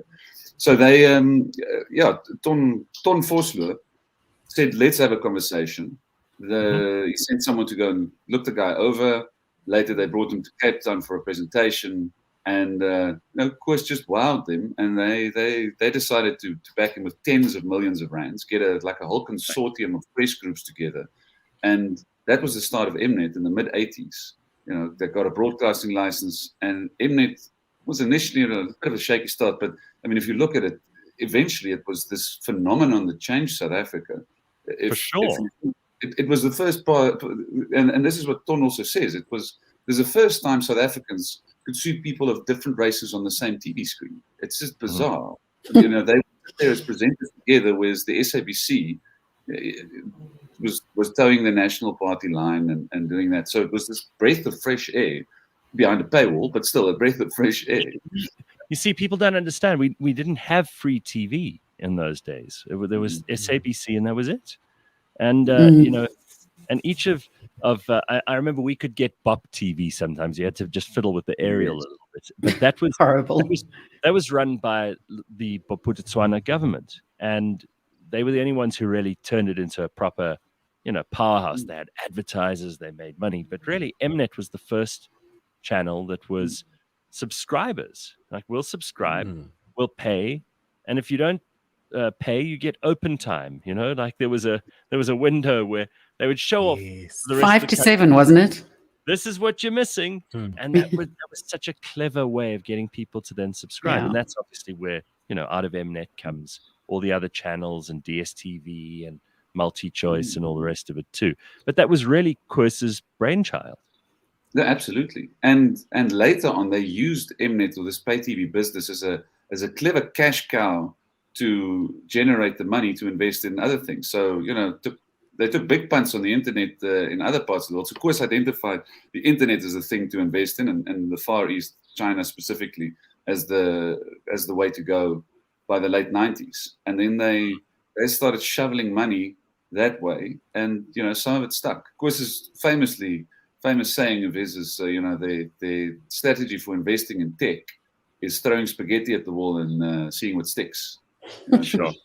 Yeah. 10 cents stuck. But I mean, they've made some very clever investments, but as you say, it's never a perfect game, right? There are going to be some bad ones along the way too. So there's sort of two things that Koos had said. They made a few bad investments that went to naught, or drained money for many, many years. But the other thing is also, if you're in that space, you have a lot of deals that come across your table. So there's opportunities that you did not invest in that you later see, turn into something incredible. Of course, they turned down an investment in LinkedIn early on, for example. Alibaba, they turned down early on. Smallish investment in Alibaba, but still, they were actually investing in Kuro and the schools group at a stage. That's small fry compared to the rest, but still, so they pulled back. There's quite a list. If you take the back of a cigarette box and you write that down, all of the misses, it also comes to about $100 billion US. So sure. So and then go ahead, man. Yeah. And then TJ, are there any investments that you can tell us about that didn't quite work out? Yes. Because it can't all be. He just said now that one of the ones they missed. I mean, if you'd missed Alibaba at the best moment, LinkedIn, I mean, those count to me as losses. Don't you think, TJ? I mean, those are the biggest losses. No, absolutely. But it's tough to say something. I thought Mash was going to ask you for investment advice there for a second. I was going to say, you poor man, you're about to go down. He's asking about that's my next question. I was just about to put this disclaimer out. Whatever I say can't be taken as financial advice. You speak to your financial advisor. I'm not a service provider. Just about to go through that. So they invested, for example, they put about more than $400 million into Brazilian print and pay TV investments in the early 2000s. Now, you know, that kind of money is big for any South African journalist would tell you. There hasn't been that kind of money floating around in South African media for a while, specifically in print. So with that, and it also basically went to naught.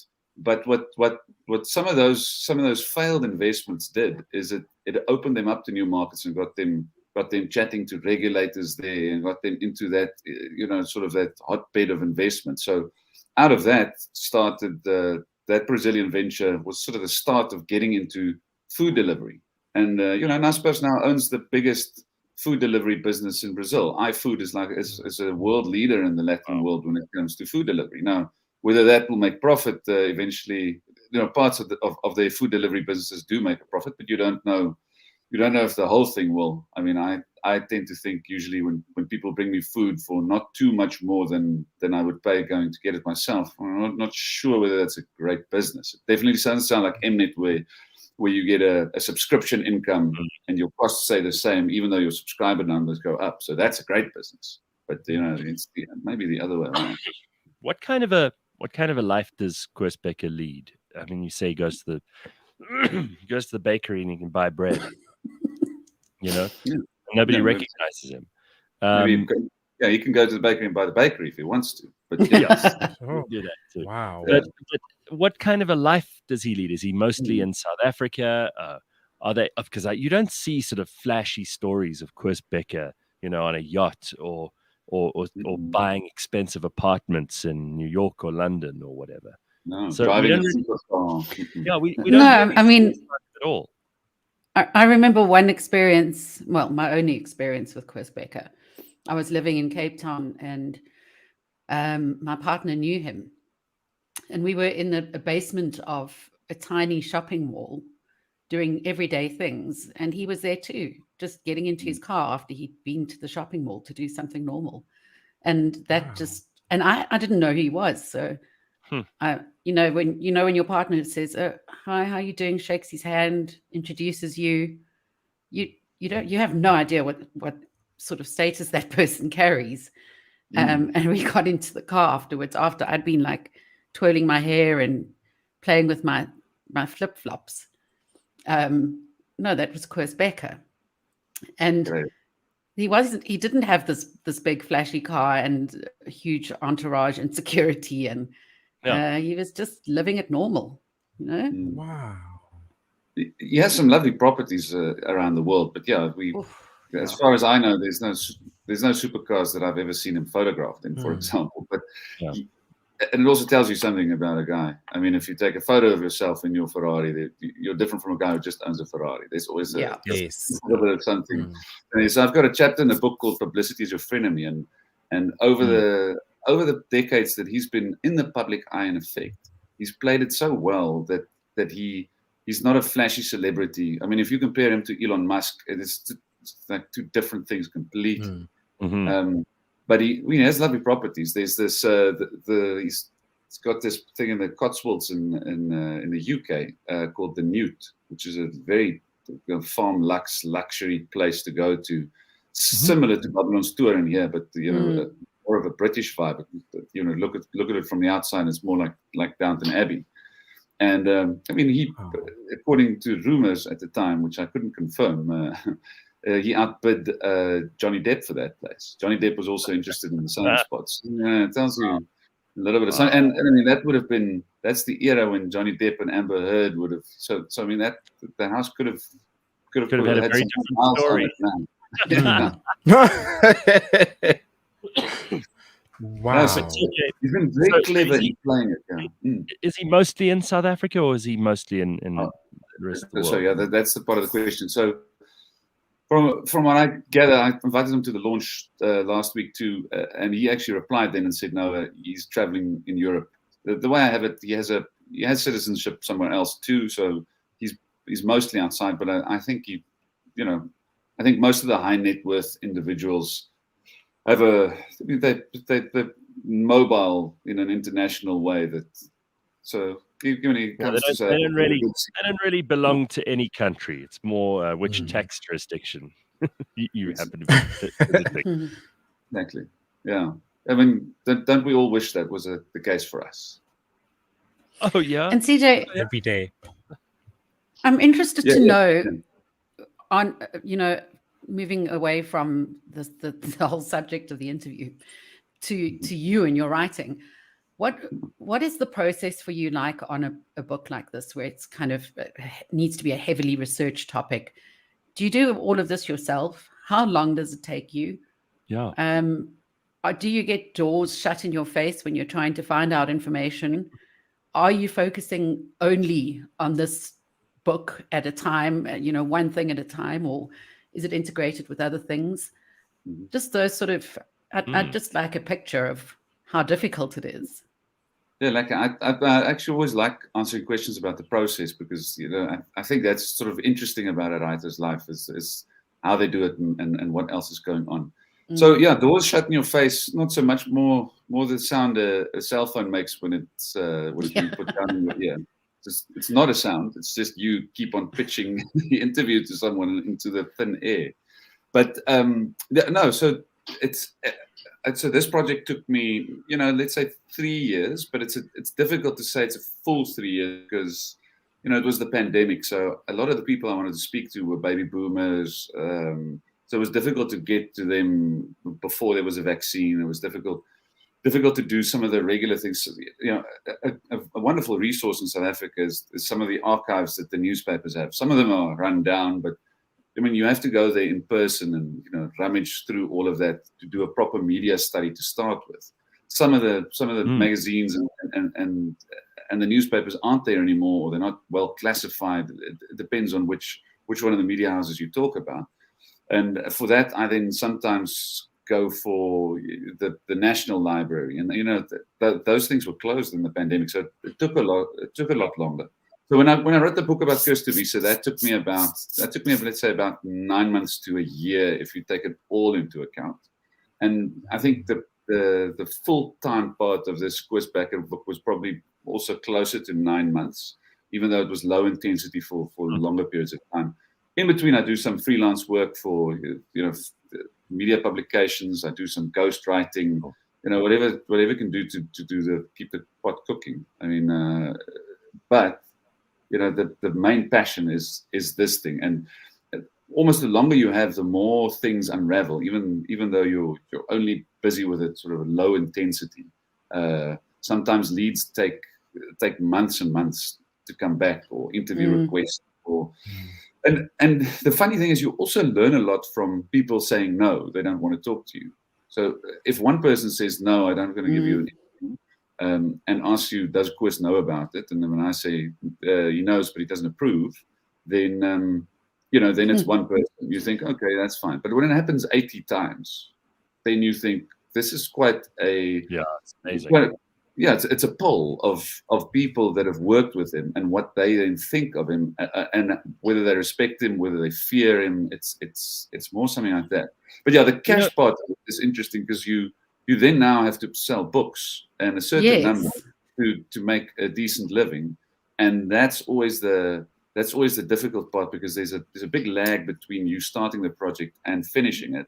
And so now basically it's great to finally talk to people who've read the book and can give me feedback, and then see people buying the book or whatever. It's a new part of the process that I was looking forward to quite a bit. And who kind of assists you with any legal Research. transgressions you might make, and do you sometimes sit and think, I'm writing about this really powerful person, what could come of it? I would lose sleep over that. Yeah. So the thing is, he relishes it. Luckily, the publisher. Luckily, publisher, luckily, they do some legal checks. So that we sent the manuscript to a legal expert. It's sort of part of the process. And then someone comes back and it says, listen, this, do we really need this paragraph? It might open a can of worms. Is there a way to rewrite it that you just don't do? Or they say, you just need you need someone to respond to this. So there's a legal check that's cool. The other part of it, I mean, who knows whether my phone is being bugged or whether I'm being followed when I followed on more than Instagram. I don't know. It's something I have to live with. It's a part of our business, unfortunately. Yeah. But it's not as cloak and dagger, I think, as some of the other investigative journalists in South Africa. They have it much worse. I mean, I'm just a man reading everything what another man wrote and everything written about him and talking to everyone that possibly knew him and basically stalking his life and then writing a book about it. The byline is the making of a billionaire. And I think people are fascinated by these stories, TJ. I just have to throw this in because Moonchild says, what about doing a book on Marcus Jooste? Lovely. Listen, if you can get to Marcus, that's a great book to do. Dan, I did a bit of background work on Marcus earlier because I pitched a TV series, which didn't get picked up, but still, there's a great story there if you dig deeper. I mean, I know a lot of it is out already, but there's a cool origin story there that I think needs to be interrogated. So, but you sort of need something. So I think the Marcus Jooste one is an excellent question because it's a story that's not been resolved. It's not run its course. We now need something to happen. There needs to be some law enforcement action or whatever. So if something ever goes to court, that's the next part of the story. That's where you'll get a few people that will go to this court case if it's in Germany and report because it. You don't want to tell the story halfway, right? And the best parts of the story may still come out. So exactly. when you're doing biographical stuff like you are, you have to really have a timeline in your mind. This is where we're going to end the story. This is where we're going to start the story. So to go back to Koos for a second, because it really is it's an amazing story about this guy who he clearly has an incredible vision and an ability to make that vision into a reality. And, he even says there's a line that you quote him saying there, before I was in business, the word entrepreneur was a French word and nobody used it. Do you think that he is the quintessential entrepreneur? Do you think because we're always looking for that perfect example? People have always said, well, there's this guy or there's that guy or there's this one. And we can go through all the names and, you could say the original Anton Rupert, you could say the Oppenheimers, you could say the Ackermans. Raymond Ackerman is widely regarded as being one of our best examples of an entrepreneur. But would you say Koos is a different kind of creature? Yeah, so I mean, he definitely built one business from scratch into something incredibly successful that has a lasting legacy. So there's Mnet for you. But later in his career, he was more sort of an investor or a guy who identified trends and then, put some money behind it and saw whether it came off. And that's the throwing of the spaghetti and some of it stuck and some of it didn't.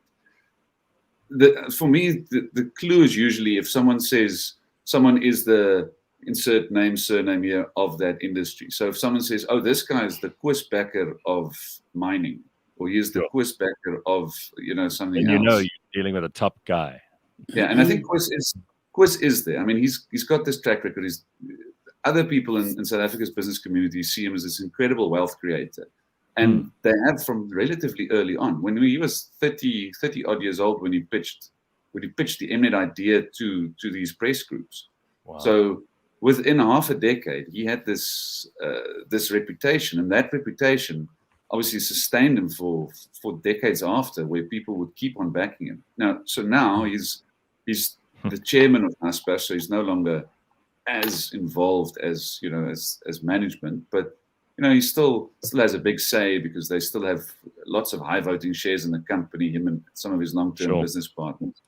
But I think a good rule of thumb is if someone says this guy's the Koos something, then it means that Kris Bekker has this incredible legacy. And people do actually say that. Yeah. And then TJ. And then TJ, Koos' story is just remarkable. It is an absolutely remarkable story, and it's quite inspiring for me as well. Being a young person in South Africa, I'm actually thoroughly inspired by this. But I do want to know, what message do you want people to take from the book? So after I read the book, what do you want me to actually take home with me? Yeah, I think the biggest message is basically you can change your entire, your position in life within your own lifetime. And Koos had good opportunities, yes, but he didn't grow up wealthy. He's not the son of a billionaire. He is a self-made billionaire over his lifetime, and he was a self-made millionaire before he was 40.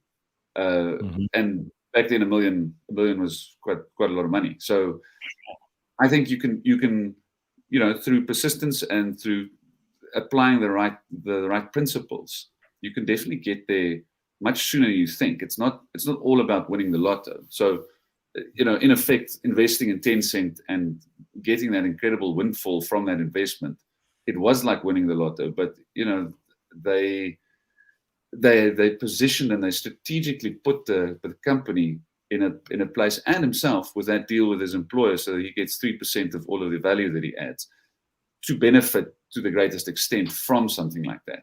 So I think the biggest thing is there's definitely some things that you can do that have been proven over time that are good things. I mean, if you're a young entrepreneur, going it alone will take you a long time to build something. You then only have the resources that you have yourself. If you find a good backer, I've got a chapter in there, even backer needs a backer. When you find the right person to back you or organization to back you, you can probably run much quicker than you would otherwise have. And then you build a reputation. Then you get bigger opportunities. Obviously, you have to make sure that you get remunerated in the right way. I mean, just selling all of your companies and working for someone else, not great. So make sure to get that deal right. And, that's why I try to put I try to structure it as 15 lessons. So it's still a biography in a sense. Yeah. It's not chronological. It's also a business book. I mean, I think a lot of people are fascinated by, the story of this incredible man's business acumen, which is why you've done a really great job, TJ, of laying that out as a big part of the story. But how close did you get? I know we're out of time here anyway. How close did you get to the private man, Kris Bekker? I mean, how much do you know about like his family, or what kinds of things he likes to do in his spare time, or any of that stuff? No, so it's funny, over the years, you find unguarded moments by people, even if they are very private. So he would make a remark in an interview that just appeared in an Afrikaans newspaper that obviously he thinks that, I mean, maybe he assumed it would travel far, but it hasn't been run with. So I got to see sort of I got a view into him through that. And unguarded moments earlier in his life. He was the editor of a student newspaper in Stellenbosch in the 70s. So I just read everything he wrote as an editor there. Then you get to hear his voice. I found a school essay of his. So you then get to know what he thinks like. So and that stuff is out there. You just need to go and spend some time at the high school and the primary school, and it takes some time, but that gives you an idea of what the guy's like, and that's golden stuff. And early on, and I don't know, Gareth, when you were young, you don't necessarily know you're going to be famous. So you speak to a newspaper, you don't know this thing is going to sit on the internet or somewhere forever until you're 60 or 70. So you'd say something completely different as a younger man when you're unguarded and you're not PR'd up and whatever. So of course, those things were incredible to find. And then I can look at it now. Yeah. It helps for him also to be at the helm of, or having been at the helm of, one of the biggest publishing houses in the country, which controlled an enormous amount of what we knew and didn't know. So you can you have the ability, or certainly had at a certain time in the media, to really craft whatever narrative you wanted, or completely remove yourself from the story. And that's maybe that's part of the puzzle where there's not that much about there. But now there's a book. Well, whatever wherever you went to the schools, you went to all the trouble. So everybody needs to get a copy of this book if you want to know more about Koos Bekker. Koos Bekker's Billions. TJ Strydom with us this morning. Thank you so much, TJ. Great to have you on the show. Well done on the book. Thanks, Gareth. Thanks, Mash. Thanks, Leanne. So much fun. Really good stuff. Cheers, we'll talk TJ. to you again soon. And yeah, I mean, if there's anyone who should be writing the Marcus Jooste story, it's going to have to be you. You know these stories better than anyone else. Thanks so much, TJ. Good to see you. Thanks, guys. Cool. All right, everybody. That's all we got time for today. We will see you tomorrow.